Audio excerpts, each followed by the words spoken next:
Assalamualaikum warahmatullahi wabarakatuh. Perkenalkan, nama saya Titi Sari Putra dari kelas 2B dan pada akuntansi Politeknik Negeri Padang. Pada kesempatan ini saya akan menjelaskan materi tentang akuntansi manajemen, yaitu materi chapter 11 dan 12 tentang definisi dan konsep dasar harga transfer dan metode penentuan harga transfer.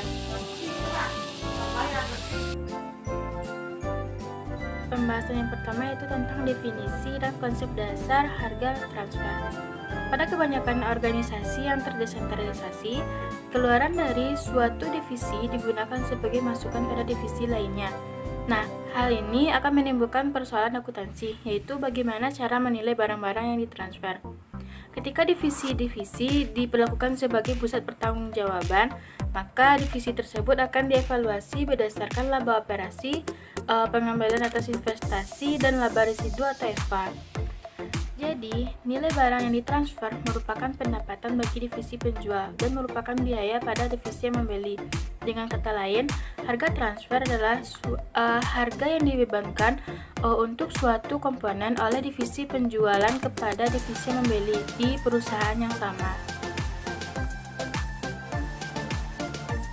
Konsep dasar harga transfer yaitu manajer unit harus bersifat otonomi. Maksudnya ini, manajer ini dia memiliki kebebasan untuk menetapkan dan memilih harga sepanjang menguntungkan unit divisinya.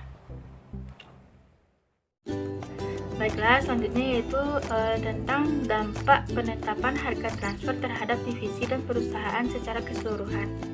Ketika satu divisi dari satu perusahaan menjual kepada divisi lain, kedua divisi tersebut dan perusahaan secara keseluruhan terkena pengaruhnya. Harga yang dikenakan untuk barang yang ditransfer mempengaruhi biaya divisi pembeli dan pendapatan divisi penjual. Artinya, laba kedua divisi tersebut sebagaimana juga evaluasi dan kompensasi para manajer mereka dipengaruhi oleh harga transfer.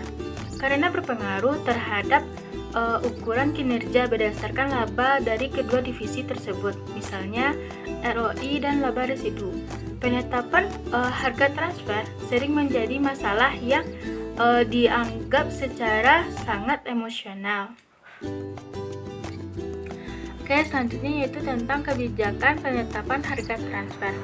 Dalam penyusunan sebuah kebijakan penetapan harga transfer, kedua pandangan dari divisi penjual dan divisi pembeli harus dipertimbangkan. Pendekatan biaya peluang atau opportunity cost approach mencapai tujuan tersebut dengan mengidentifikasi harga minimum yang ingin diterima oleh penjual dan harga maksimum yang ingin dibayar oleh si pembeli. Harga-harga minimum dan maksimum sesuai dengan biaya peluang transfer internal. Harga-harga yang ditetapkan di setiap divisi adalah yaitu harga transfer minimum. Harga transfer minimum adalah harga transfer yang akan membuat keadaan divisi penjual tidak menjadi lebih buruk jika barang dijual pada divisi internal daripada dijual kepada pihak luar. Hal ini terkadang disebut dengan batas bawah atau floor dari rentang penawaran. Yang kedua yaitu harga transfer maksimum.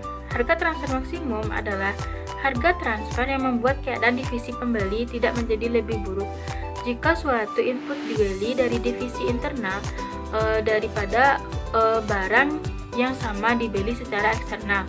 Hal ini terkadang disebut dengan batas atau ceiling dari rentang penawaran. Selanjutnya yaitu beberapa kebijakan penetapan harga transfer digunakan dalam praktik, yaitu yang pertama yaitu harga pasar. Jika terdapat pasar luar dengan persaingan sempurna untuk produk yang ditransfer, maka harga transfer yang paling sesuai adalah harga pasar. Pada situasi demikian, berbagai tindakan manajer divisi akan mengoptimalkan laba divisi dan laba perusahaan secara simultan, dan tidak ada divisi yang memperoleh manfaat di atas beban divisi lain. Bila demikian, manajemen pusat tidak akan tertarik untuk melakukan campur tangan. Jika tersedia, harga pasar adalah pendekatan terbaik untuk penetapan harga transfer, karena divisi penjual mampu menjual produknya pada harga pasar. Transfer internal pada harga yang lebih rendah dan harga pasar akan mengakibatkan divisi tersebut merugi. Divisi pembeli yang selaku mampu membeli barang pada harga pasar mungkin juga tidak akan bersedia membayar lebih tinggi dari harga pasar untuk barang yang ditransfer secara internal. Yang kedua, yaitu harga transfer berdasarkan biaya.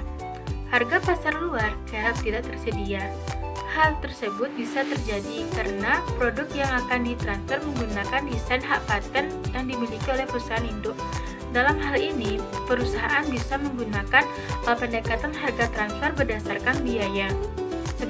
Sebagai contoh, perusahaan matras menggunakan busa dengan kepadatan tinggi untuk matras dari tempat tidur lipat, dan perusahaan luar tidak memproduksi matras semacam itu dengan ukuran yang sesuai. Jika perusahaan tidak menetapkan kebijakan penetapan harga transfer berdasarkan biaya, maka divisi matras akan membebankan biaya penuh dari matras tersebut. Yang ketiga, yaitu harga transfer yang dinegosiasikan. Pendekatan ini berguna di saat kondisi pasar tidak sempurna, seperti kemampuan divisi di dalam perusahaan untuk menghindari biaya penjualan dan distribusi. Dalam hal ini, biaya yang dikemas bisa dibagi di antara dua divisi. Dengan berakhirnya penjelasan tadi, maka berakhir pula penjelasan materi kita pada hari ini. Jika ada kesalahan dan kejanggalan, saya mohon maaf. Saya sudahi dengan wabillahi taufiq wal hidayah. Assalamualaikum warahmatullahi wabarakatuh.